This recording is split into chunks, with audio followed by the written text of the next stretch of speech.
Good morning students. देखिए हम लोग इंट्रोडक्शन में बहुत सारा क्वेश्चन भी बनाए थे क्लास 9th में, और हम अब आपको कोई एक्सरसाइज का क्वेश्चन जो है बताने जा रहे हैं। और आपका जो बुक होगा एनसीईआरटी बिहार टेक्स्ट बुक का, जिसके पास बुक नहीं होगा वो बुक ले लेंगे।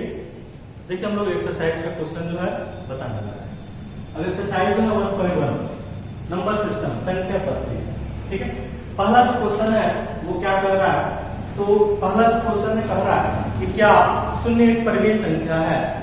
शून्य जो है एक परिमेय संख्या है, थोड़ा सा ध्यान देंगे, सिर्फ सॉल्यूशन लिखते हैं। शून्य जो है परिमेय संख्या है कि नहीं, तो शून्य को परिमेय संख्या वही ना होता है जिसको p बाई क्यू के फॉर्म में लिख सकते हैं। और हम आपको ये बताए थे कि q का वैल्यू 0 नहीं होती, तो q का वैल्यू 0 कहाँ है, इसके नीचे कुछ इंटरवल है। भले ये p 0 हो सकता है, लेकिन ये जो q जो है 0 नहीं होना चाहिए। ठीक है, तो क्वेश्चन ये कह रहा है कि क्या शून्य जो है एक परिमेय संख्या है, क्या आप इसे p बाई क्यू के रूप में लिख सकते हैं, जहां p और q पूर्णांक है तथा q not equal to 0, q not equal to 0।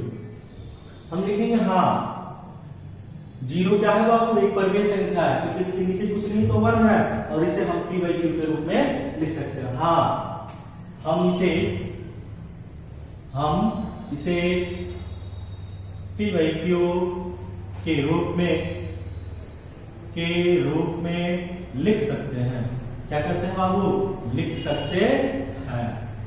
ठीक है, क्योंकि यहां पे लिखेंगे, क्योंकि यहाँ q नॉट इक्वल टू क्या है जी 0, q का वैल्यू तो 0 है। लेकिन अगर वही क्वेश्चन होता, अगर ऐसे होता और तब क्वेश्चन का क्या बताइए कि क्या ये परिमेय संख्या है, तो ये नहीं है, क्योंकि q का वैल्यू 0 हो गया। समझदार, q का वैल्यू क्या होगा 0, लेकिन वही अगर ऐसे है तो ये तो रेशनल नंबर होगा, 0 इज रेशनल नंबर, जानते हैं। ठीक है, इस तरीके से हम लोग इसको लिख सकते हैं। अब देखिए दूसरा नंबर क्वेश्चन क्या है। अब देखिए दूसरा नंबर क्वेश्चन बहुत ही आसान है, सिंपल है। अगर क्वेश्चन कह रहा है कि 3 और 4 के बीच 6 परिमेय संख्याएं ज्ञात है। ठीक है, तो ध्यान दें 3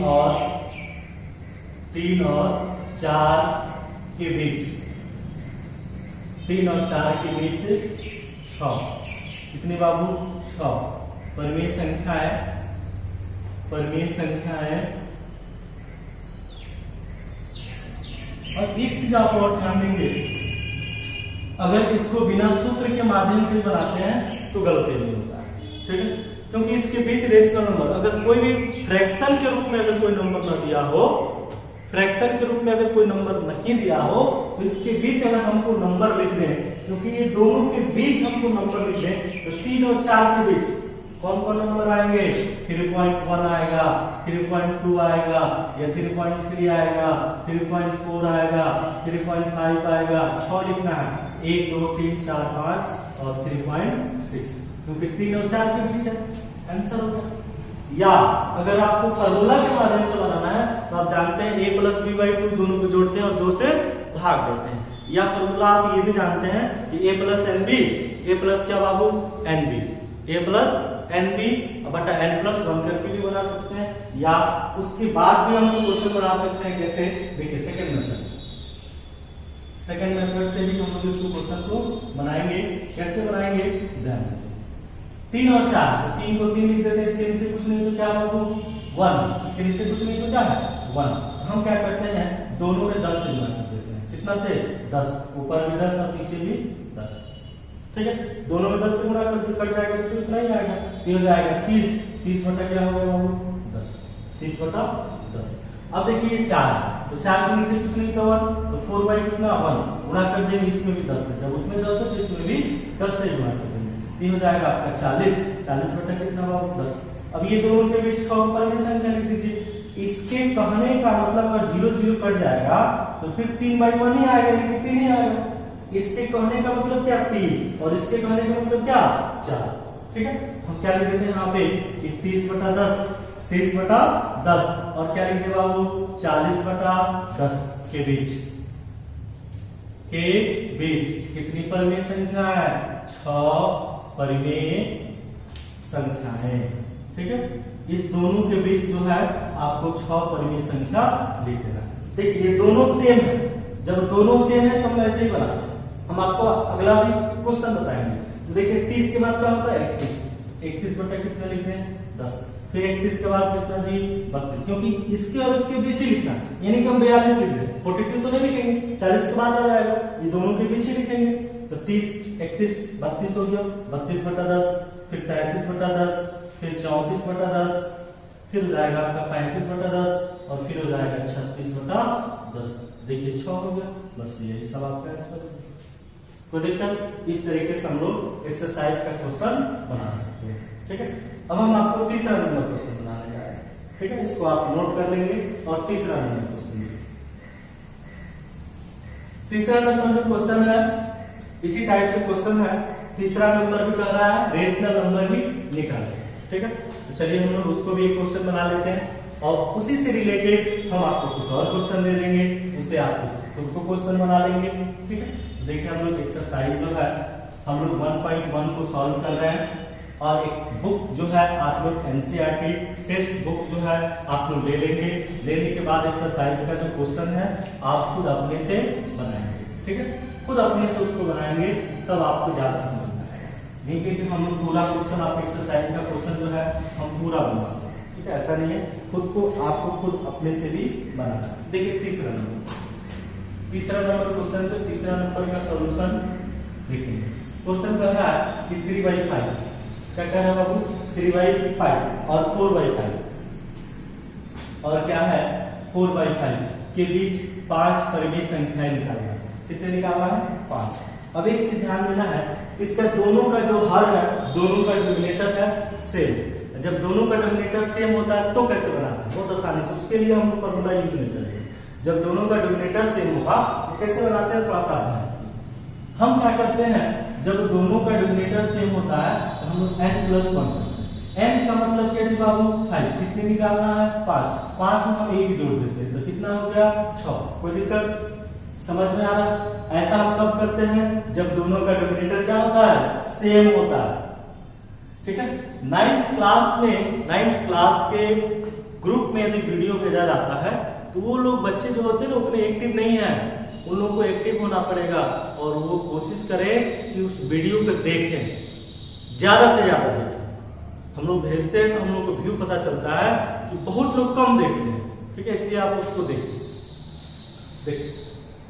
ऐसा काम हम तब कब करेंगे जब दोनों का डिनोमिनेटर सेम होगा। तो देखिए उसमें 1 जोड़ देते हैं, यहाँ क्या है वो 3/5, 3/5 में 1/3/5 लिखेंगे, फिर बराबर फिर 3/5 क्या आया 6, इसमें हम लोग 6 से गुणा कर देंगे, ऊपर भी गुणा नीचे भी गुणा, फिर कटेगा तो उतना ही आ जाएगा। तो 6 3 कितना 18, नीचे क्या हो गया 30। इसके कहने का मतलब क्या 3/5, अगर कटा दे इसको तो फिर इतना ही ना आएगा। ठीक है, फिर अब देखिए ऐसा काम हम क्यों करते हैं, क्योंकि ये दोनों सेम है, 3 और 4 के बीच डिफरेंस नहीं है। जब डिफरेंस नहीं है इसके बीच तो नंबर लिख ही नहीं सकते हैं, तो डिफरेंस लाने के लिए हम लोग ये प्रक्रिया का उपयोग करते हैं। ठीक है, कैसे डिफरेंस आता है थोड़ा सा देखेंगे। अब देखिए 4/5 कितना बाबू 5, यहाँ भी 4/5 भी लिखेंगे, कितना से गुणा करना है 6 से, ऊपर भी 6 नीचे भी 6, जब गुणा करेंगे ये 24 और नीचे कितना 30, यानी कि इसके कहने का मतलब कितना है ये 4/5, ये जिसको कटा दें यही आएगा। अब देखिए ये दोनों सेम है, यहाँ भी दोनों सेम था लेकिन इसके बीच और इसके बीच डिफरेंस नहीं था। ठीक है, लेकिन इसको और इसके बीच देखिए डिफरेंस हो गया, यहाँ 18 हो गया 24, कोई डिफरेंस तो हो गया, इसके बीच तो हम नंबर लिख ही सकते हैं। इसके बाद हम लोग क्या करेंगे 18/30, 18 क्या है बाबू 30 और 18/30 कहने का मतलब कितना 3/5 और 24/30, 24/30 कहने का मतलब 4/5 के बीच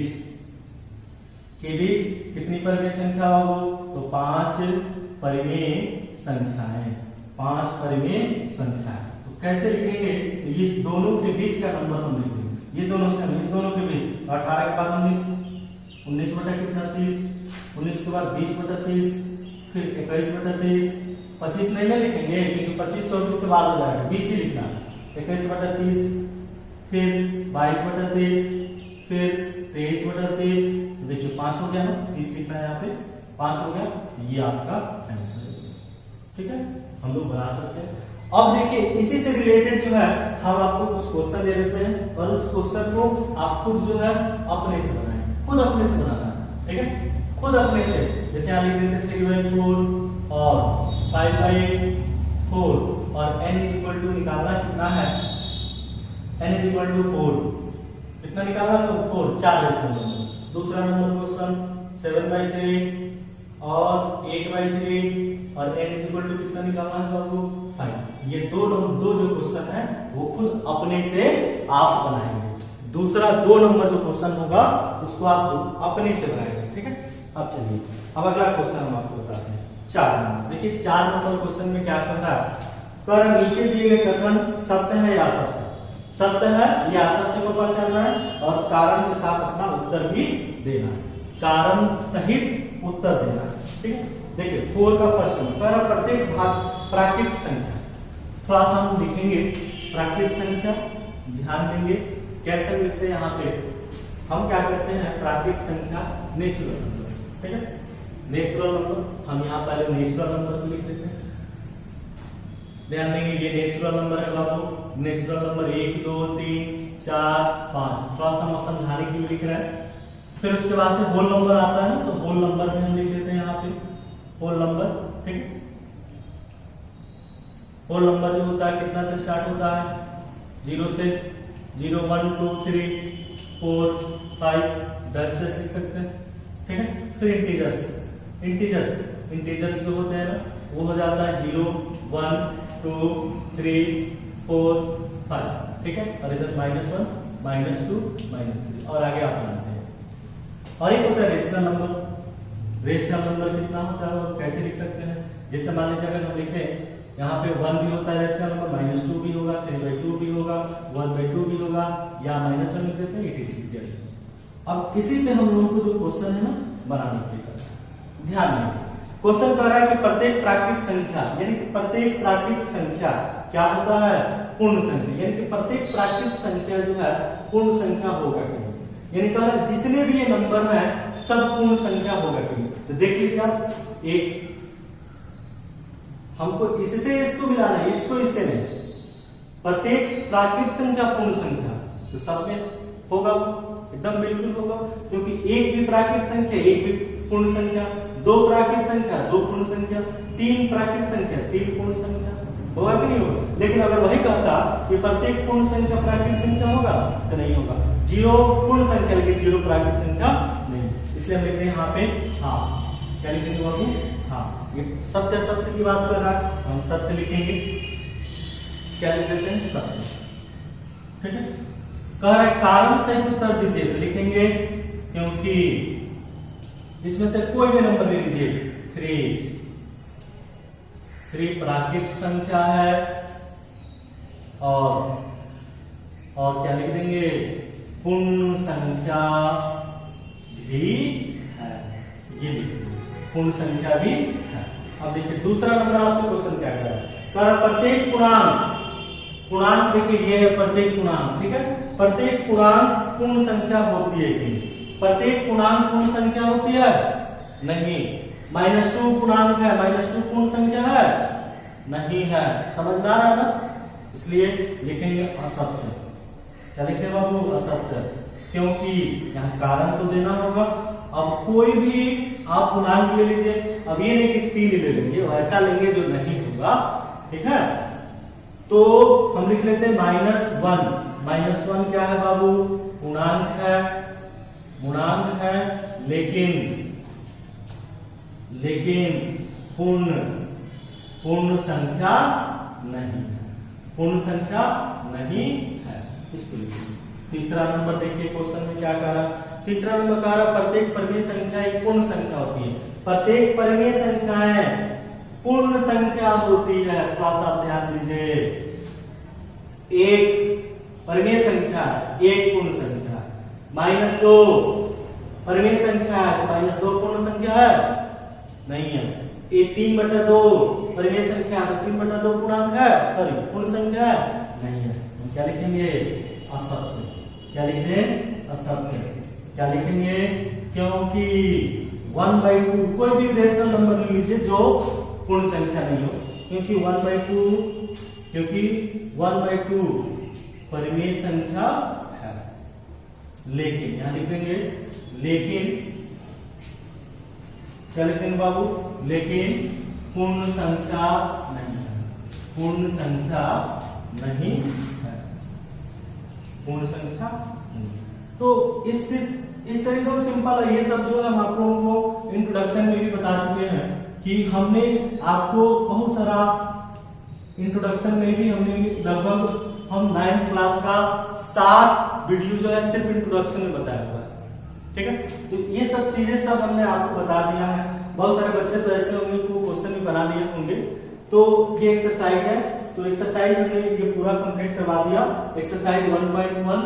और वो भी समझ लीजिए कि एनसीईआरटी बुक आपको लेना और एनसीईआरटी बुक से क्वेश्चन बनाना है। और ये लास्ट ही क्वेश्चन था 4 नंबर, और इसमें जो क्वेश्चन आपके नहीं दिया गया, और हम आपको ये 2 क्वेश्चन जो है दिए हुए हैं, और ये 2 क्वेश्चन तो आपको अपने से बनाना है, ठीक है। और इसके बाद में इसके बाद जो है हम लोग अगला जो वीडियो देखेंगे उसमें एक्सरसाइज है 1.2 का सॉल्यूशन बनाएंगे, ठीक है। चलिए आज तक इतना ही, थैंक यू।